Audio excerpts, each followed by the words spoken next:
Bomani Jones, Game Theory on HBO. He is joining us now. Bill Maher's Real Time is the pregame show.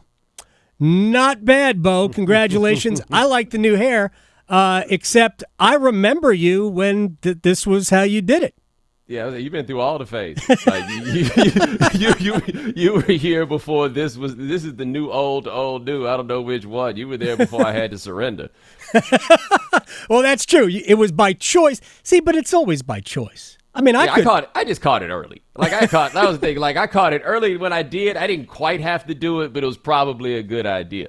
Now it's just kind of like, okay, this is just the way to go. And it's an easy look, man. It's mornings are so easy. I don't have to worry about it. I shaved this morning. It took like 2 minutes. I was done, out the door. So last night, how do we put that in perspective? It's just a blowout. It's a total mismatch. I likened it to Tiger Woods versus the field at the Open in 2000 when nobody was under par except him, and he was 15 shots better than the field. Is that fair? Yes, I do think that. I mean, it would be different if TCU had beaten Michigan through some form of trickery, but they didn't. They just won, right? Right. Like they played against a top-notch team in the semifinal, and they just beat them.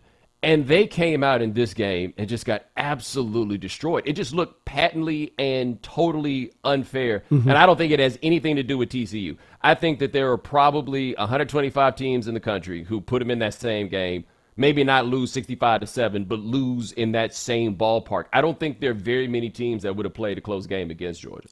Well, we don't have, our recent history of college football national championship games, there's not a lot of competitiveness. Last year was the closest, Georgia and Alabama. The others are all, basically 3 touchdown games, maybe even more. We have a couple of 28-point blowouts in there. So is there something about the game that just doesn't lend itself to competition? No, I think that we are at a place where there are 3 programs that are head and shoulders above everybody else. I think that's Georgia, Alabama, and Ohio State. Yep. And what that usually means is 2 of them have to play each other. And so they play, right? So they get to play the hard game while, like the Alabama-Michigan State game, for example, where they just got to kind of walk over them. Like that team that gets the one kind of gets to cruise through. And maybe that's an advantage. I'm not sure. But an example of a blowout, though, was 2018 when Clemson blew Alabama's doors off. Yeah. But I think something that's worth considering, and I don't think it was a huge factor in this game, but there's going to be a physical toll that comes from playing these playoff games. And I do think that a team like TCU, for example, had to dial it up in a way to win that game against Michigan that Georgia doesn't have to do. And then Georgia is just physically superior to them at every position in just about every way.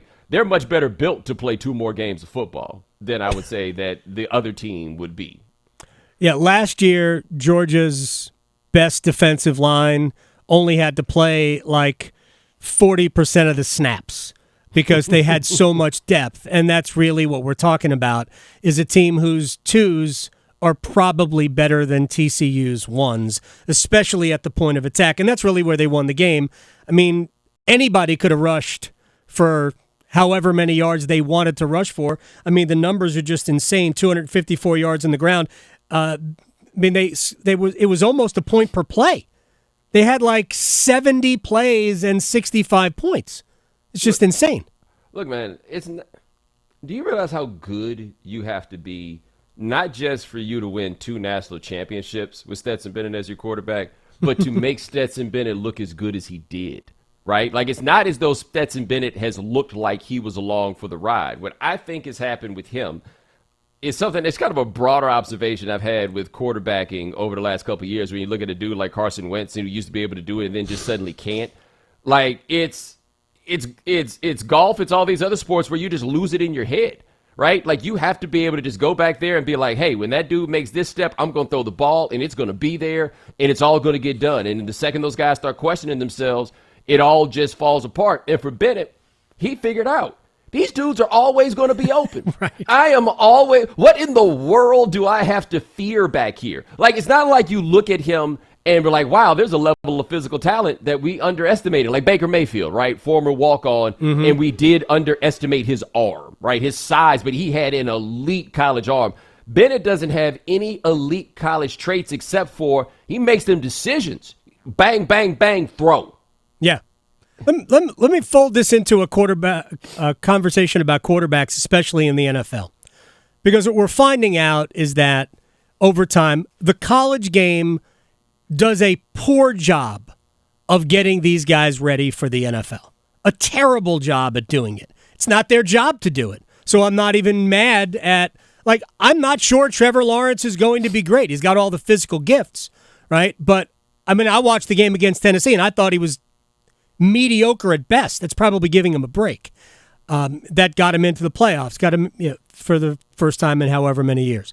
But when we get to the NFL and these brilliant defensive coordinators see enough game tape, they take away those crutches. So Carson Wentz, maybe he lost confidence, but I think defensive coordinators just went, all right, this is what he's going to do because this is all he can do at this point. They just don't grow as quarterback. How do we fix that? Well, I think people need to realize that maybe there's a reason why they didn't throw the ball all the time back in the day. And the reason that they didn't is that it's really hard. Yep. There aren't that many people who can do it. Like when you think about how much of this game is built around passing and built around quarterbacks, and there's never enough good quarterbacks to fill out the league. Right. There never is, right? Like the brains have evolved because the thing is, if you do find that elusive guy, then we can take the game to the place that it has reached and you can do all these incredible things. There just aren't that many of them. And I think part of his development, but I also think that what it takes to be an NFL quarterback, there just are never 32 people on the face of the earth who are capable of doing it. No, there's no question about it. Although San Francisco, in their mind, found 3. They started the season with Trey Lance. Jimmy Garoppolo is competent enough to keep it between the ditches and let their defense do it. And then Brock Purdy, I can't even explain Brock Purdy, but it's given them a conversation about Trey Lance because of the way Brock Purdy's played the last month or so. Yeah, but see, the thing to me is if Brock Purdy can do this, then, oh, yeah, we have nothing to worry about with Trey Lance. That's the conversation that I'm having is that if we could get the last dude drafted and make him, and he can make it happen, I think we can figure it out with the guy we traded 3 first-round picks to get. By the way, that trade, what a terrible trade. Yes. Even if he turns out to be Steve Young, that is a bad trade. He wasn't ready to play day one, which I think you need to be if you're going to trade 3 first-round picks for him. He may have been hurt this year, but still, you didn't get anything out of him this year. And then the dude that you got with the last pick in the draft got it done, which then says, well, why'd you need to trade 3 first-round picks to get a quarterback? I don't understand anything about Kyle Shanahan as it relates to his taste in quarterbacks and his decisions. Like, remember, this is the dude that passed on Mahomes and Watson. Yeah. Because he thought he was going to get Kirk Cousins. Well, Kirk Cousins, Cousins is competent. I don't think he's great, but he's competent. And if you rank the quarterbacks in the league, he's probably a top 12 quarterback. I guess. I mean, it speaks more to the league. Yeah, I'd have to think about it. But what's so wild is this is the year that people want to give him credit. And he's been statistically so much worse than he's ever been. Right? This year, he has not had it at all, but they nosed out all them games. Yes. And then suddenly, we are silly. That's just what I think about when all of this comes up is, wow, we are silly. Yeah, and the NFL makes us all dumb. I mean, it makes it because whatever happened last week is what matters the most. We don't really think about the season as in a 17 or 18 week chunk. What just happened that basically shapes everything we think about. Jerry Jones basically said today that he's not worried about, Mike McCarthy doesn't have anything to worry about, and he's not worried about his offense. If you're Jerry Jones, wouldn't you be worried about your offense when Dak Prescott threw the same pass twice in a row? The first one didn't get picked, and then he tried it again, and it did? Dude, he's one of those dudes that when it looks bad early, and it looks terrible.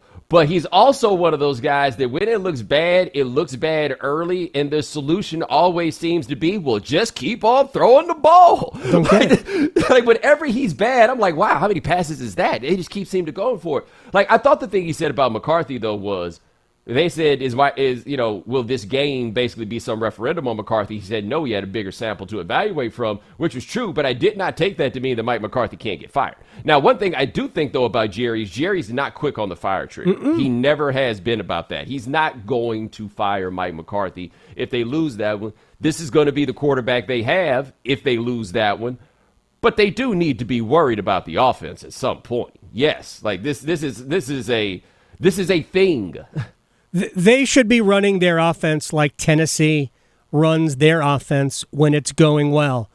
Utilize Pollard and Ezekiel Elliott all game long and then just throw off that. They've got weapons. If the problem with Dallas is that they have these shiny objects. You got the CD Lambs of the world. You want to use them. Before I let you go, first of all, what do we have coming up on Game Theory next Friday night after Real Time? Next Friday, we're going to take a look. We're going to have a little look at LeBron James and his 20-year career. I don't want to tell you exactly how we're going to do it because that would ruin the fun. But we got that. We're working on a few field things. The man on the street stuff we did last season. We're trying to figure out new ways to do that, give you a little bit more. But I feel like everything that I've had my hands on so far going to next season is a legitimate improvement of what we were doing the season before. Like the first season we didn't have any idea what we were doing. Now we know what we're doing, so we can figure out what we actually want to do. How has the show evolved in a year? Well, what we're going to try to do is, for lack of a better term, more me. Like one thing that we did with this, I've never done anything that was really like scripted. Like even the TV stuff I've done with only small exception, not teleprompter. Like that's not the game. Right. This show is very much so teleprompter, and it's hard to do the teleprompter if you've never done it before and not get yourself caught up in reading off of the teleprompter. But if we're being honest, and for people, people here, you've been following me for years, there's nothing that we can write that will perform better than me just going off the top of my head. You just can't do that on television. Like, you just can't make a show like that. And so we're trying to figure out the ways to make it more so that I can just go rather than trying to go with something that we came up with or that somebody came up with for me to say. Just let me cook. Did you think about calling it the 1 hour lunch break?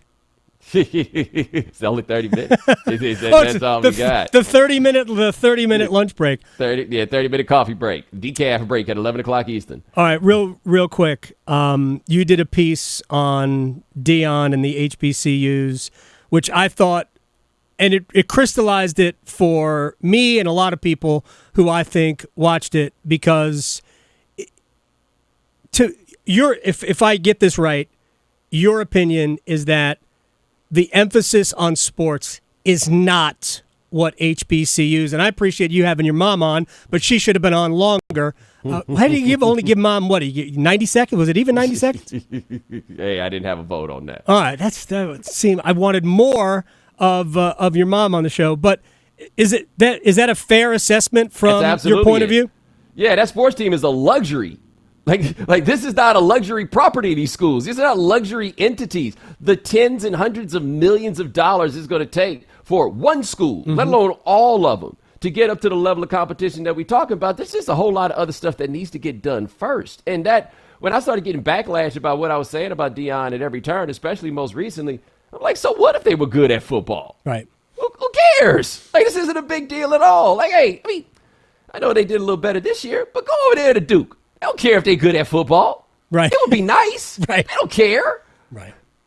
No, it's, by the way, Central beat them in the bowl game, and we talked to the head coach before the game, and I asked him about matching wits with Deion, and it was just a phone conversation, but sometimes you can hear the eye roll, and I could hear the eye roll because I don't believe he had a lot of respect for Deion as a coach, and I'm not saying that he should have had respect or shouldn't have had. Nah, but it was clear he did not, and it's going to be a test when he gets to Colorado about the actual coaching. Like, he had a talent gap in his swag that no matter how open the portal goes for him, they're going to get on the field with USC, and it ain't going to be like when Jackson State played Alcorn. It's just not.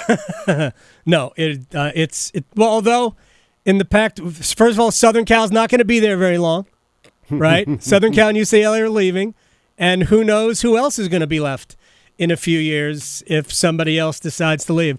Congratulations on the new time slot, and Thank you, Rad. I hope Bill Maher invites you on his program. Hey, man, we're going to try to make that work. I appreciate you as always, man. I'll talk to you soon. You got it. Bomani Jones, All at right. Bomani_Jones.